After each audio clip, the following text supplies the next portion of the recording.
ከባለቤቴ ጋር የጋብቻ በዓላችንን ልናከብር በምንሰናዳበት ጊዜ ለየት ያለ ስጦታ ምን ላዘጋጅለት ብዬ ስጨነቅ አንድ ነገር ትዝ አለኝ። ከ24 ዓመታት በፊት የነበረኝን ድንግልናዬን እንደገና አስመልሼ በስጦታ ሰጠሁት በማለት በቲክቶክ በኩል እቺ ሴት በተናገረችው ንግግር ምክንያት ከባድ ውርጅብኝ እየደረሰባት ይገኛል። በርካቶች ጉዳዩን መነጋገሪያ አድርገውታል። ብዙሃን እየተቃወሟት ነው። በሌላ በኩል ግን ነገሩን ደግፈው በምን አይነት መንገድ ነው የሚሰራው በማለት ጥያቄም ጭምር እያቀረቡላት የሚገኙ የመከራከሪያ ነጥብ ማንስተው ነገሩን ድብልቅልቁን ያወጡት ሰዎችን አይተናል። ምንድነው ጉዳዩ?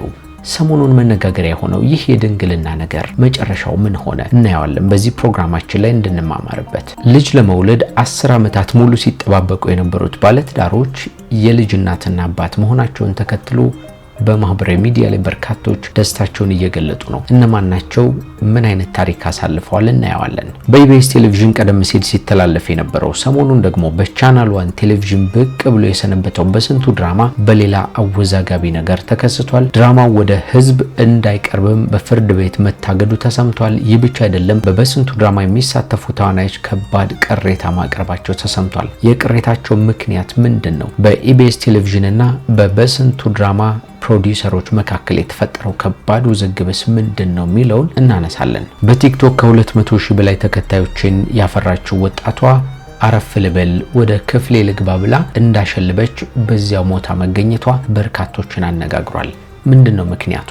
ይህንንም ወደ እናንተ የምናደርሰው ሌላኛው ጉዳያችን ነው። እነዚህንና ሌሎች ሰሞንኛ አነጋጋሪ ክስተቶችን ይዘናል። እንደምን አላችሁ የምንወዳችሁ ደግሞም የምናከብራችሁ ጎራ ስቱዲዮ ቤተሰቦች፣ በተለያየ የዓለም ክፍል ሆናችሁ እኛን ተቀዳሚ ምርጫ አድርጋችሁ ስለምትከታተሉ እናመሰግናለን። እንደምታውቁት ቻናላችን ወቅታዊ፣ ማህበራዊ፣ አዝናኝና አስተማሪ ሆኑ ልዩ ልዩ ታሪኮችን እንዲህ እየዳሰሰ ያቀርባል። ጌታቸው በላይ የመሰናዶ አዘጋጅና አቅራቢ ነኝ። ለዚህ ቻናል አዲስ ሆናችሁ ሰብስክራይብ አድርጉን። ሐሳብ አስተያየታችሁን ኮሜንት ላይ ጻፉልን። ደግሞ ቪዲዮንም ላይክ አድርጋችሁ ጀምሩ። በቀጥታ ወደ ዝግጅቱ እንለፍ። አዲስ አበባ ውስጥ ቤትም ሆነ ሱቅ ሲገዛ አብዛኛው ሰው የሚሰራው ትልቁ ስህተት ምንድነው? ብዙዎች ትኩረት የሚያደርጉት በካሬ ስፋት ላይ ብቻ ነው። ነገር ግን ስፋት ብቻውን ምቾት አይሆንም። በዲፕሎማቶች መናኸሪያ አፍሪካ ህብረት አጠገብ ለኑሮም ሆነ ለንግዶ ተመራጭ የሆነ አዲስ ሳይት ይዘንላችሁ መጥተናል። የመኪና ማቆሚያ ያስጨንቆታል ወይስ የውሃና የመብራት መቆራረጥ ስራዬን ያስተጓጉላል ብለው ሰግተዋል? እኛ እነዚህን ችግሮች ቀድመን ፈተናል። ይፍጠኑ። ሱቆችን በ200 ሺህ ብር ቅድመ ክፍያ እንዲሁም በ2 ሚሊዮን ብር ጠቅላላ ክፍያ የራሱ ያድርጉ። እንዲሁም ለአጭር ጊዜ በሚቆይ የ7% ልዩ ቅናሽ ባለ 2 መኝታ በ1.2 ሚሊዮን ብር ቅድመ ክፍያ የቤት ባለቤት ይሆኑ። እነዚህን ሁሉ በ2 ዓመታት ብቻ አጠናቀን እናስረክቦታለን። ለዚህ ደግሞ ከዚህ በፊት በቃላችን መሰረት ያስረክብናቸው ሳይቶቻችን ምስክሮች ናቸው። ሪያሊቲ ሪል ስቴት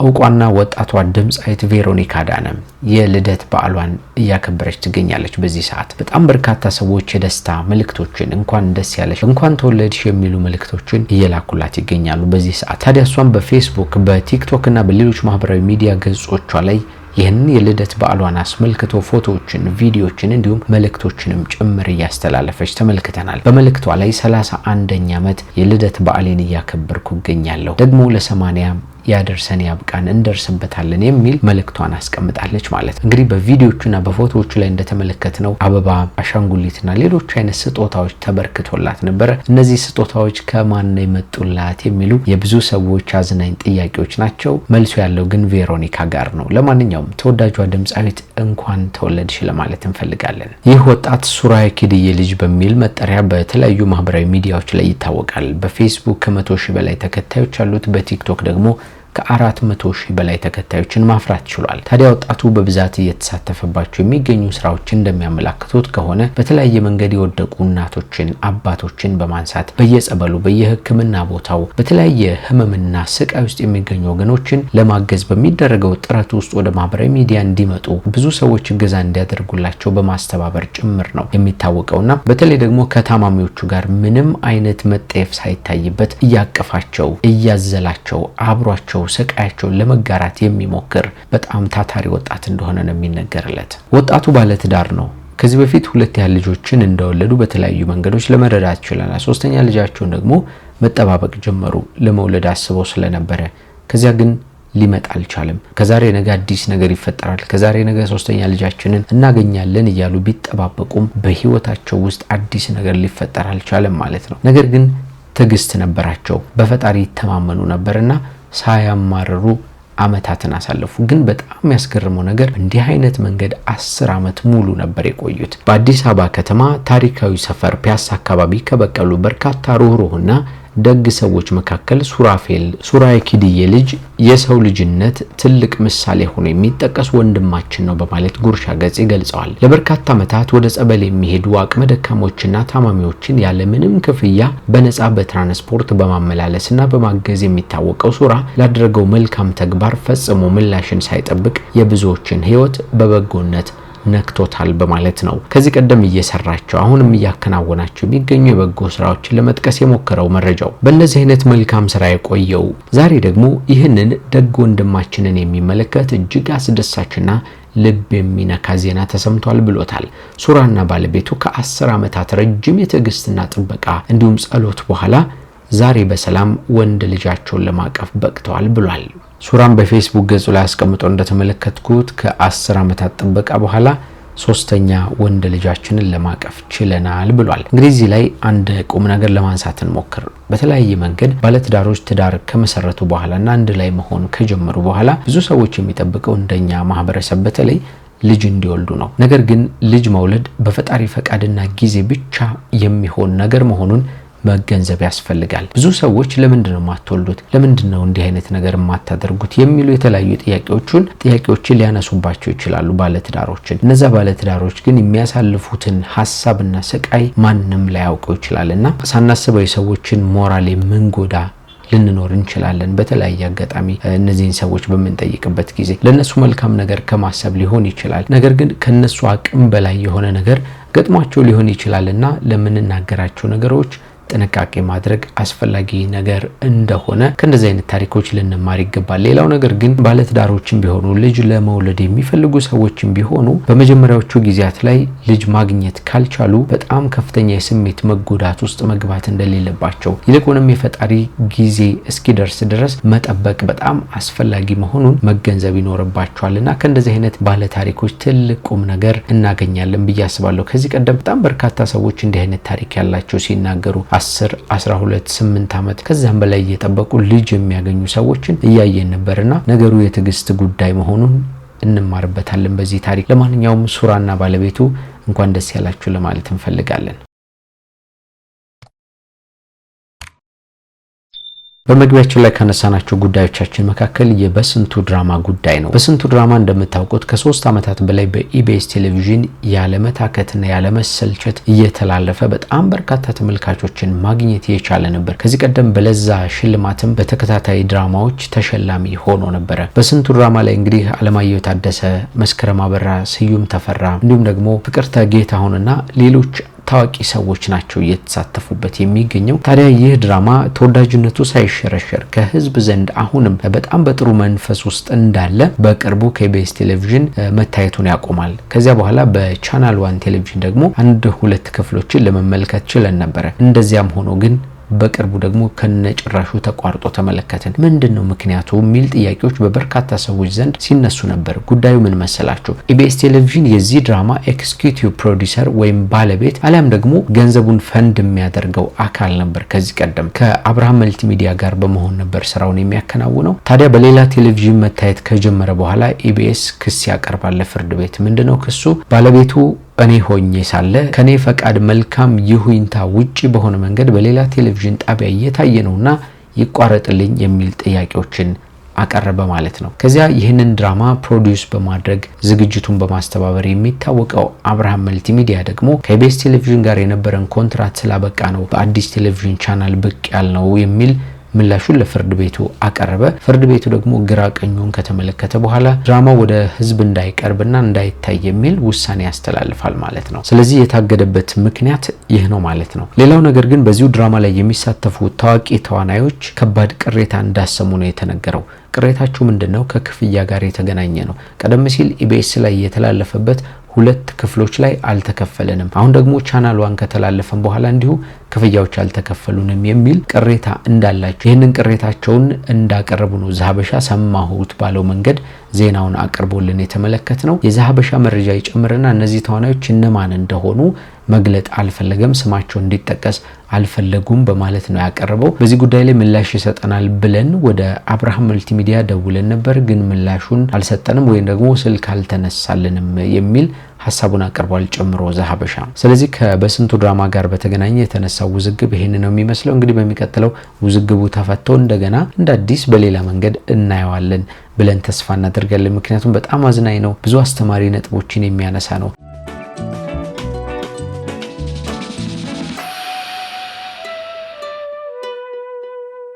ሰሞኑን በማህበራዊ ሚዲያ ላይ በጣም መነጋገሪያ ከሆኑ በጣም በርካታ ክርክሮችን ካስነሱ ነገሮች መካከል አንደኛው የድንግልና ጉዳይ ነው። ድንግልና በተለይ በእኛ ሀገር ወግና ባህል መሰረት እንዲሁም በልዩ ልዩ ሃይማኖቶችም ጭምር እንደምናውቀው በጣም የተከበረ ነገር ነው። ቢቻል ለአንድ ሰው ሊሰጥ የሚችል ከትዳር በኋላ ሊፈጸም የሚችል የክብር መገለጫ ተደርጎ የሚቆጠር ነገር ነው። ከዚህ በተጨማሪ የንጽህና መገለጫም ነው። ያለ መነካካት ከአንዲት ሴት ጋር ወይም ከአንድ ወንድ ጋር ከዚያ በፊት ምንም አይነት ግንኙነት ያለ መፈጸም ምልክት ተደርጎ የሚቆጠር ነገር ነውና በጣም የተከበረ ነገር እንደሆነ እናውቃለን። በተለይ ደግሞ በኢትዮጵያ ኦርቶዶክስ ተዋሕዶ ቤተክርስቲያን አንዲት ድንግል የሆነች ሴትና አንድ ድንግል የሆነ ወንድ ጋብቻቸውን በዚያ መንገድ መፈጸም እንዳለባቸው ከዚያ በፊት ምንም አይነት ግንኙነት ሳያደርጉ በስርዓተ ተክሊል ማድረግ እንዳለባቸው ይነገራል።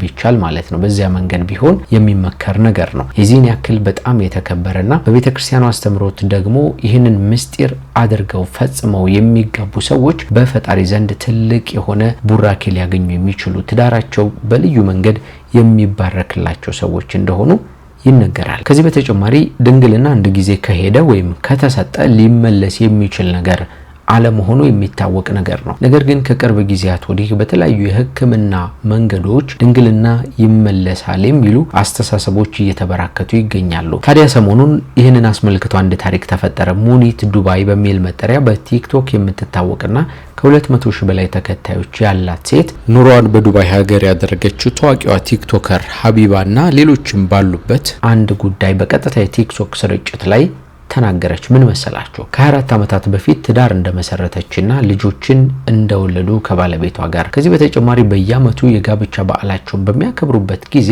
በልዩ ልዩ ስጦታዎች እንደሚለዋወጡ ልዩ ልዩ ስጦታዎች እንደሚሰጣጡ ጭምር ስትናገር ነበርና ዘንድሮ ግን 24ኛ ዓመት የጋብቻ በዓላቸውን ለየት ባለ መንገድ ለባለቤቷ ለየት ያለ ስጦታ ለመስጠት እንዳሰበች ስትናገር ነበር። ታዲያ ለጓደኞቿ በዚሁ በቲክቶክ በኩል ብቅ ትልና ለባለቤቴ በዚህ 24ኛ ዓመት የጋብቻ በዓላችን ምን አይነት ስጦታ የሰጠው ይመስላችኋል የሚል ጥያቄ ታቀርብላችኋለች። ታዲያ እነዚህ ሰዎች ማንኛውም ሰው ሊገምት እንደሚችለው አይነት ግምት ሽቶ፣ ሸሚዝ፣ ቀበቶ ምናምንም እያሉ ግምታቸውን ያስቀምጣሉ። እናንተ ደግሞ ምን ሆናችኋል? እኔ ዓመት እኮ ስንኖር እንዲህ አይነት ነገሮችንማ በቀላሉ ነው ስንሰጣጥ የኖር ነው። ከዚህ ለየት ያለ ስጦታ ገምቱ እንጂ ብላ አሁንም ታፋጠጣቸዋለች። እነሱ ግራ ገብቷቸዋል፣ መመለስ አልቻሉም። ልንገራችሁ ካላወቃችሁትማ ብላ ከ24 ዓመታት በፊት ስንጋባ የነበረኝን ያን የሰጠሁትን ስጦታ ድጋሚ ያበረከትኩለት ትላቸዋለች። ትንሽ ግራ በመጋባት ስሜት ከቆዩ በኋላ አወቁት። ድንግልናሽን ነው አይደል አሉ። እነሱ እንግዲህ እንዲህ አይነቱ ነገር በሕክምና ይስተካከላል ይመጣል የሚለውን ወሬ ቀድመው ያወቁ ይመስለኛል። ለዚያ ነው ግምታቸውን ያስቀመጡት። ብቻ እሷም ትክክል ናችሁ አስተካከልኩት እንዲህ ያረኩት ብላ ስትናገር ተደመጠች። እንግዲህ እንዲህ አይነቱ ጉዳይ በአውሮፓ በኤዥያ እና በተለያዩ ባደጉ ሀገራት ሕክምናው እየተሰጠ ይደረግ እንደነበረ ከዚህ ቀደም እየተሰማ ቆይቷል። እኛም ሀገር ላይ ቢሆን በቅርቡ ደግሞ በጣም አነጋጋሪ በሆነ መንገድ እንዲህ ያለው ሕክምና እየተከናወነ መሆኑን የሚያመላክቱ መረጃዎችን ስናይ ነበር። ነገር ግን ብዙዎቹ ሐኪሞችና ዶክተሮች የሚናገሩት እኛ ምን መልሰው ድንግልና አይደለም እያሉ ተደምጧል። ምክንያቱም ድንግልና ማለት ቅድም እንዳልኳችሁ ያለ መነካካት ከምንም ሰው ጋር ምንም አይነት ግንኙነት አለማድረግ ስለሆነ ያንን መመለስ አይቻልም። አንድ ጊዜ ከተሰጠ በቃ ሄዷል ነው የነሱ ሐሳብ። ነገር ግን በሴት ልጅ ማህፀን በር አካባቢ ያለውን አካል አጥብበን ቀድሞ በነበረበት አይነት ሽፋን ተሰርቶ እንደ አዲስ መቅረብ ይችላል የሚል ሐሳባቸውን ነው ሲያቀርቡ የነበረውና በቻናል 1 ቴሌቪዥን እንዲያውም ከዚህ ቀደም ከዚህ ጋር ተገናኝቶ እነ ሊያና ናፍቆት ያወሩበት በነበረበት ጊዜ በጣም በርካታ ተቃውሞዎችን ሲያስነሳ ነበር ጉዳዩ። እነሱም የተጠቀሟቸው ቃላት መልካም አይደለም በሚል ወይም ደግሞ ለሚቀጥሉት ህፃናትና ታዳጊዎችስ ምን አይነት ትርጉምና ሚኒንግ ይኖረዋል የሚለው ጥያቄን ያስነሳ ስለነበር ቴሌቪዥኑም ይቅርታ ጠይቋል። ጉዳዩም በጣም መነጋገሪያ ነበር። አሁን ደግሞ እቺ ሴት በእንደዚህ አይነት መንገድ መጣች ማለት ነው። ይህንን አስመልክተው ግን በጣም ብዙ ሰዎች ጉዳዩን እየተቹት ይገኛሉ። ሀሳባቸውን ካስቀመጡ ሰዎች መካከል ይሄኛው ቪዲዮ አንደኛው ነው። እስኪ እንመልከተው። እህቶቼ ድንግልና ህክምና የሚሰራ ነገር የለም። እሺ በህክምና የለም። አንዴ በተፈጥሮ የሚሰጠን ነገር ነው። ሁለተኛ ደግሞ ሽፋኑ ነው የሚስተካከለው። ሽፋኑ ይስተካከላል እንጂ ዳግም ድንግልና መሆን አንችልም። ድንግልና አንዴ በተፈጥሮ የሚሰጠን ነገር ነው። ሁለተኛ ነገር ደግሞ ቅድስና ለእግዚአብሔር ነው። እሺ ቅድስና ለእግዚአብሔር ነው እንጂ ለአንድ ጎረምሳና ለአንድ ባል አይደለም። ሰማችሁ አይደለ? ቅድስና ለእግዚአብሔር እንጂ ለባል ወይም ደግሞ ለሚሰጠው ድንግልና እንሰጠዋለሁ ብለን ለምናስበው ጎረምሳ አይደለም። ምክንያቱም በህክምና የተስተካከለን አካል ይዞ እኔ ድንግል ነኝ ብሎ መመጻደቅ ወይም ደግሞ ለባለቤቴ ወይም ለፍቅረኛዬ አበረከትኩለት ሰጠሁት የሚባለው ነገር የእውነተኛ ድንግልና ስላልሆነ ቅድስና የለውም። ቅድስና ትክክለኛውን ነገር ጠብቆ ማቆየት እንጂ የሚል ነው አንደኛው ሐሳቧ። ሶስተኛ ደግሞ ይሄ ግራ የገባው ህዝብ ነው ያለው ቲክታክ ላይ የሚጽናና መሳቅ የሚፈልግ ቁም ነገር የሚፈልግ ነው እንጂ ስለ ሰርጀሪ የሚያሳስበው ወጣት ያለ አይመስለኝም። አሁን ላይ ስለ ሰርጀሪ ስለ ፊቷ የሚያሳስባት እኔ እንጃ በጣም ከተረፋችሁ ነው እንጂ ነገ እንጀራ ምን እበላለሁ ብሎ የሚሳቀቅ ህዝብ ሀገር ላይ እናንተም ተሰሩ $4000 ነው $2000 ነው ምናምን ከፍያለሁ ብለሽ እስቲ ነበር። አራተኛ ነገር ላይ ደግሞ የዛሬ ሌላኛው ደግሞ የኢኮኖሚ ጉዳይ ነው። እንግዲህ እኛ ሀገር አብዛኛው ማህበረሰብ ምን ልብላ ምን ልጠጣ ስለ ኑሮ አሁን ስላለበት ጫና የሚጨነቅ እንጂ ስለ እንደዚህ አይነት ነገሩ ሊያሳስበው የሚገባ ማህበረሰብ አይደለም። ስለዚህ እንዲህ አይነቱን ነገር ማውራትሽ ለእንዲህ አይነቱ ማህበረሰብ አስፈላጊ አይደለም የሚል ጥያቄዎችን ያነሳችበት ነው እቺ ወጣት። 24 ዓመት ነው ያገባሽ። መቼም የኛ ጓደኞች ይሆናሉ ልጆች ነገር ሲያዩ ታሳቀቁ በጣም ደስ ይላል ምናምን በሆነ አይነት ነገር ነበር ስታወሪ ነበር። በጣም ደስ የሚል ነገር ነው ምናምን አይልም። ነገ ከነገ ወዲያ ትፈራደሳላችሁ። ስለዚህ የሆነ እግዚአብሔርን ያከበረውን አታቃሉት ትውልድ አታበላሹ። ግራ የገባው ሰው እስኪ እንሳቅ ወይም ደግሞ ቁም ነገር እናውራ ብለሽ እንትን በይ። የዛሬ 24 ዓመት ያገባሽ ሴት እየመጣሽ ግራ በገባው ወጣት ላይ አፋችሁን ባትከፍቱ ጥሩ ነው። እንደ እድሜያችሁ ሁኑ። ጓዳችን ላይ የምናወራው ነገር በአደባባይ ባናወራው ጥሩ ነው። አለኩ ነውር ነገር እናወራለን፣ ግን ደግሞ ህዝብ ፊት የሚመጣ ነገር ልክ እንግዳ ለምግብ እንደምናቀርበው ለፍተን ነው አይደል በጓዳችን እንትን የምንለው። ከዛ ደግሞ ደህና ነገር ነው እንግዳችን ሲመጣ የምናቀርብለት። ስለዚህ ጓዳ ላይ የምናወራው ነገርና ፊት ለፊት ደግሞ የምናወራው በሰው ፊት የምናወራው ነገር በጣም ለይተን ማወቅ አለብን። ስለዚህ እባካችሁ ተጠንቀቁ። ለምታወሩት ነገር ለህዝብ የምታስተላልፉት ነገር ተጠንቀቁ። አመሰግናለሁ። ይሄኛው በጣም አስፈላጊ ነጥብ ይመስለኛል። ከሁሉም በላይ እንግዲህ ሚዲያ ላይ መተን የምናወራቸው ነገሮች ለሰዎች ምን አይነት ትርጓሜ ይኖራቸዋል፣ ምን አይነት ነገሮችስ ነው ማውራት ያለብን የሚለው ለብዙዎቻችን በጣም ዋነኛ ጠቃሚ የሆነ ምክር ነው። እንግዲህ በዚህ ጉዳይ ለብቻ አይደለም የተለያዩ ነገሮችን ሀሳቦችን እያመጡ ሰዎች የሚያንጸባርቁበትን ሂደት እየተመለከተ ነው። ከቅርብ ጊዜያት ወዲህ እንግዲህ ስድቦች በዝተዋል፣ አላስፈላጊ የሆኑ የቃላት አጠቃቀሞች በዝተዋል፣ ሰዎችን እንደ ጉድ እንሸረድዳለን። እነዚህና ሌሎችንም አይነት ጉዳዮችን በምን አይነት መንገድ ነው ወደ ማህበረሰባችን ማውራት ያለብን፣ ወደ ሚዲያ ሲመጣ በምን አይነት መንገድ ነው መናገር ያለብን የሚለው የብዙዎቻችን ነገር መሆን አለበትና ከዚያ ውጭ እነማን ይመለከቱኛል እነማን ያዩኛል የሚለው ደግሞ የሁላችንም ጥያቄ ሊሆን ይገባል። ማህበራዊ ሚዲያ ላይ ስንመጣ ህፃናት ይኖራሉ፣ ወጣቶች ይኖራሉ፣ እናቶች አባቶች ይኖራሉ፣ የገዛ ቤተሰቦቻችንና ልጆቻችንም ጭምር ሊኖሩ ይችላሉ ማህበራዊ ሚዲያ ላይ። ስለዚህ እነዚህ ሰዎች ሲያዩን ምን አይነት መሸማቀቆችን ሊፈጥርባቸው ይችላል? ምን አይነት ትርጉም ሊሰጣቸው ይችላል? እነሱ በራሳችን ጫማ ሳይሆን በነሱ ጫማና በነሱ እሳቤ ልክ ሆነን ማንጸባረቅ ይጠበቅብናል ሐሳባችንን ነው። ስለዚህ ጓዳ ላይ መወራት ያለበትን ጓዳ ላይ ማውራት አስፈላጊ ነው የሚል ነው የዚህች ልጅ ሐሳብ። በሌላ በኩል ግን አይ ትክክል ነው፣ እኛስ በምን አይነት መንገድ ነው አገልግሎቱን ማግኘት የምንችለው? እንዴት አድርገን ነው እኛም ለባሎቻችን እንዲህ አይነት ስጦታ ልንሰጣቸው ምንችለው የሚሉ ጥያቄዎችን ያነሱ ሰዎችን እያየን ነበር። እሷም ጭራሽ በቀጥታ ስርጭቷን ከፍታ ምክር ስትሰጣቸው የህክምና ሂደቱን ምን አይነት ፕሮሰስ እንደሚታለፍ የት ሀገርም ጭምር እንደሚሰጥ ሐሳቦችን ስትነግራቸው ነበርና በርግጥ ሰው እንደያስተሳሰቡ ሊሆን ይችላል። የኔ ሐሳብ ግን እዚህ ሚዲያ ላይ መተን ስናወራ እነማን ናቸው የሚመለከቱን የሚለው አስፈላጊ ነጥብ ስለሆነ ለሁሉም ሰው እንካችሁ ብሎ ሁሉንም ነገር ማምጣትና መስጠት ተገቢ ነው ብዬ አላስብም። ለሚመለከታቸው አካላት በውስጥ ማውራት ይቻላል የሚፈልጉ ሰዎች ጋር ማለት ነው። ስለዚህ በዛ መንገድ ማድረግ ይቻላል ብዬ አምናለሁ። እናንተ ደግሞ ምን አይነት ሐሳብ አላችሁ? ከዚህ ጋር ተገናኝቶ ጉዳዩን ትደግፉታላችሁ ወይስ ደግሞ ትነቅፉታላችሁ? ወደ ሚዲያ መምጣቱ ተገቢ ነው ወይስ አይደለም? ሲጀመርስ እንዲህ አይነቱን ነገር መሰራትና ማድረግ ወይም ደግሞ በህክምና ማስተካከል አስፈላጊ ነገር ነው ወይስ አይደለም የሚሉትን እያብላላችሁ በኮሜንት ላይ ልታስቀምጡልን ትችላላችሁ ሐሳቦቻችሁን። ደግሞ እንቀጥል ወደ ሌላው ጉዳያችን። ሰሞኑን በጣም አነጋጋሪ የሆነ አንድ ጉዳይ አለ። ከቲክቶክ የቀጥታ ስርጭት በኋላ ደከመኝ አረፍ ልበል በማለት ወደ ቤቷ የገባችውና በዚያው ህይወቷ አልፎ የተገኘችው ወጣት ጉዳይ አነጋጋሪ ነው። ቤዚ በሚል መጠሪያ በዚሁ በቲክቶክ በኩል ከ200,000 በላይ ተከታዮችን ማፍራት የቻለችው ልዩ ልዩ ቪዲዮችን በመስራት የምትታወቅ ወጣት ናት። ከአንድ አመት በፊት አንድ መልእክት በወጣቷ በኩል ተላልፎ ነበር። ይሄው ምንድነው? ቅንድቧን ትሰራለች። ሂና ምናምን ይባላል አይደለ? ሴቶች ታውቁታላችሁ። እሱን ተሰራችና አጋጣሚ የተሰራችበት ሂና ኤክስፓየርድ ያደረገ ወይም ደግሞ ጊዜው ያለፈበት ነበርና ያንን ሳታስተውል ነበር የተጠቀመችው። ከዚያ ግን በጣም በሚገርም ሁኔታ አይኗን እስከ መድፈንና እስከ ማጥፋት ሊያደርስ የሚችል ከባድ አደጋ አምጥቶባት ነበር። ይህንንም አስመልክቶ እሷ ግን እኔ ፈጣሪ ምሮኛል እየተሻለኝ ይገኛል፣ ነገር ግን እናንተ እንዲህ አይነት ነገሮችን ስታደርጉ ጥንቃቄ አድርጉ ከዚህ በኋላ የሚሉ መልእክቶችን አስተላልፋ ነበር። መልእክቷን ተከትሎ ደግሞ በጣም በርካታ ማህበራዊ ሚዲያዎች እያሰራጩት ሼር እያደረጉትም ቆይተው ነበር። ይህንንና ሌሎችንም አይነት ክዋኔዎችን በዚህ በቲክቶክ ታከናውናለች። ደግሞ በተለይ በቀጥታ የቲክቶክ ስርጭቶች ላይ ከብዙ ሰዎች ጋር ጌም በመጫወት ትታወቃለች። ወጣቷ እንግዲህ ገንዘብ ለመስራት በቲክቶክ በማህበራዊ ሚዲያ ራሷን ለመለወጥ ጥረት ታደርግ ነበር። ከናቷም ጋር ጭምር ቪዲዮችን እየሰራች እንዲሁ ስትለቅ አይቻለሁና ሰሞኑን ግን አንድ ነገር ተፈጠረ። እንደተለመደው ሌሊት ላይ የቲክቶክ የቀጥታ ስርጭት እያደረገች ከጓደኞቿ ጋር የተጫወተች ቆይታ አሁንስ ደከመኝ በማለት አረፍ ለማለት ትገባለች ማለት ነው፣ ስርጭቱን አቋርጣ። ከዚያ ከገባች በኋላ በጣም በሚያስገርም ሁኔታ እዚያው እንዳረፈች ህይወቷ አለፈ ማለት ነው። ምንድነው የተፈጠረው የሚለው በጣም አጠያቂ ነው።